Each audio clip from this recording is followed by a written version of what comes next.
ఇంకొక వార్త. ఆంధ్రోళ్ళ బూట్లు నాకి పార్టీలు మారిన రేవంత్. నేను ఆయనలా రాజకీయాల్లోకి రాలేదు. ఉద్యమ నాయకుడు కేసీఆర్ కొడుకుగా వచ్చా. సిరిసిల్ల నుంచి 5 సార్లు ఎమ్మెల్యేగా గెలిచా. హామీలు నెరవేర్చుకుంటే కాంగ్రెస్ పని పడతాం. కోర్టుకు ముందే ధాన్యానికి 500 బోనస్ ఇవ్వాలి. కాంగ్రెస్లోని మానవ బాంబులున్నాయి. రేవంత్ రెడ్డి కాదు, పొంగనాల పోతిరెడ్డి, కామారెడ్డి, గంభీరావుపేట బీఆర్ఎస్ కార్యకర్తల విస్తృత స్థాయి భేటీలో కేటీఆర్ సమీక్షలోనే బయటపడ్డ విభేదాలు. అయ్య పేరు చెప్పి కుర్చీలో కూర్చున్నానంటూ సీఎం రేవంత్ రెడ్డి నాపై పదే విమర్శలు చేస్తున్నాడు. సీఎం హోదాలో ఉండి కేసీఆర్ పట్ల దిగజారు మాటలు మాట్లాడుతున్నాడు. ఆయన విమర్శలకు నేను సమాధానం చెప్పదలుచుకున్నా. రేవంత్ రెడ్డి లాగా ఆంధ్రుల బూట్లు నాకి, సంచులు మోసి, పార్టీలు మారి నేను రాజకీయాలకి రాలే. ఉద్యమ నాయకుడు కేసీఆర్ కొడుకుగా వచ్చా. సిరిసిల్ల నుంచి 5 సార్లు ఎమ్మెల్యేగా గెలిచా అని బీఆర్ఎస్ వర్కింగ్ ప్రెసిడెంట్ కేటీఆర్ వ్యాఖ్యలు చేసిర్రు. ఒకసారి ఈ యొక్క కేటీఆర్ గారు మాట్లాడేటువంటి మాటలకు ఒకసారి నాకు వింతగా అనిపిస్తుంది. ఏమంటుడు? అయ్య పేరు అగో కేటీఆర్ గారు మాట్లాడదాం అనగానే పేపర్ కూడా అలుగుతున్నట్టు, టీవీ కూడా.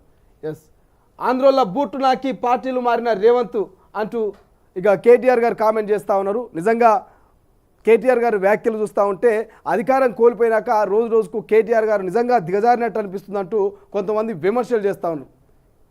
ఎలా ముఖ్యమంత్రి హోదాలో ఉన్నటువంటి రేవంత్ రెడ్డి గారిని పట్టుకొని ఇక బూట్లు నాకి పార్టీలు మారారు అంటూ కామెంట్ చేయడం నిజంగా దారుణమైనటువంటి పరిస్థితి. ఎందుకంటే నేను ఆయనలా రాజకీయాల్లోకి రాలేదు. ఉద్యమ నాయకుడు కేసీఆర్ కొడుకుగా వచ్చా. సిరిసిల్ల నుంచి 5 సార్లు గెలిచి ఎమ్మెల్యేగా గెలిచి వచ్చా. హామీలు నెరవేర్చుకుంటే కాంగ్రెస్ పని పడతామంటూ కామెంట్ చేస్తూ ఉన్నారు కేటీఆర్ గారు.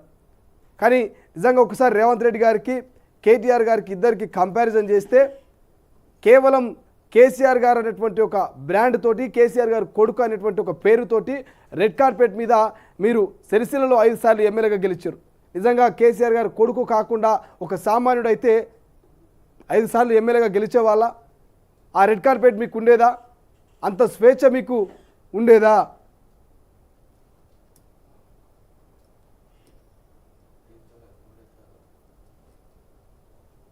మరి సిరిసిల్ల నుంచి 5 సార్లు ఎమ్మెల్యేగా గెలిచా అంటా ఉన్నాడు. ఇక కోడుకు ముందే ధాన్యానికి 500 బోనస్ ఇవ్వాలి. కాంగ్రెస్లోనే మానవ బాంబులు ఉన్నాయి.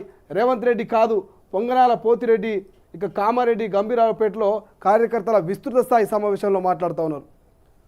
సో ఇక్కడ సిరిసిల్ల నుంచి 5 సార్లు అంటే 3 సార్లు కావచ్చు, మిస్టేక్ అయినట్టుంది. 3 సార్లు అనుకుంటా నాకు తెలిసి. సో 3 సార్లు ఎమ్మెల్యే గెలిచాడు అనుకుంటా. సో ఇట్లా కేటీఆర్ గారు అటు రేవంత్ రెడ్డి గారు ఒకరి మీద ఒకరైతే విమర్శలు చేసుకుంటూ ఉన్నారు. కానీ ఏది ఏమైనా కూడా ఈ వ్యక్తిగత విమర్శలుగా కనిపిస్తూ ఉన్నాయి. రాజకీయ విమర్శలకు వ్యక్తిగత విమర్శలకు చాలా తేడాలు ఉంటాయి. సో ఒకరి మీద ఒకరి ఈ రకమైనటువంటి విమర్శలు తెలంగాణ ప్రజలంతా కూడా ఏంది రాజకీయ నాయకుల భాష, వీళ్ళ విమర్శలు అటువంటి ఆశ్చర్యానికి గురి చేస్తూ ఉంది. చూద్దాం పార్లమెంట్ ఎన్నికల తర్వాత ఏం జరుగుతుందో.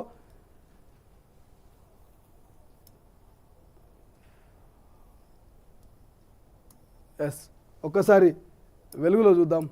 వెలుగులో ఉన్నటువంటి హెడ్లైన్స్.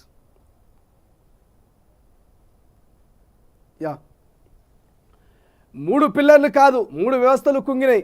ఆర్థిక వ్యవస్థ, సాగునీటి వ్యవస్థ, ఇంజనీరింగ్ వ్యవస్థలు ధ్వంసమైనాయి. కోదండరాం కాళేశ్వరం ప్రాజెక్టుపై అంతర్జాతీయ నిపుణులతో అధ్యయనం చేయించాలని డిమాండ్. అప్పటి సీఎం ఇరిగేషన్ మంత్రి అధికారులపై అరెస్టు చేయాలి. అక్నూరు మురళి. కాళేశ్వరం, శనేశ్వరం, వరమ, కూనమనేని, మేడిగడ్డకు పౌర సమాజాన్ని తీసుకుపోవాలి పాశం. ఇక కాళేశ్వరంను అట్లనే వదిలేయాలి. కన్నెగంటి రవి. కాళేశ్వరం ప్రాజెక్టు బీఆర్ఎస్ అబద్ధాలు. ఇక కాగు వాస్తవాలపై టీజేఎస్ బహిరంగ చర్చ.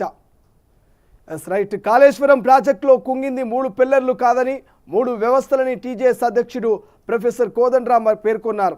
మేడిగడ్డ బ్యారేజ్లో పిల్లర్లు కుంగితే చిన్న విషయం అన్నట్లు మాట్లాడుతున్నారని బీఆర్ఎస్పై మండిపడ్డారు. ఒక పిల్లర్ కుంగితేనే ఇల్లు నిలబడదని, అలాంటిది మేడిగడ్డ బ్యారేజ్లో 3 పిల్లర్లు కుంగితే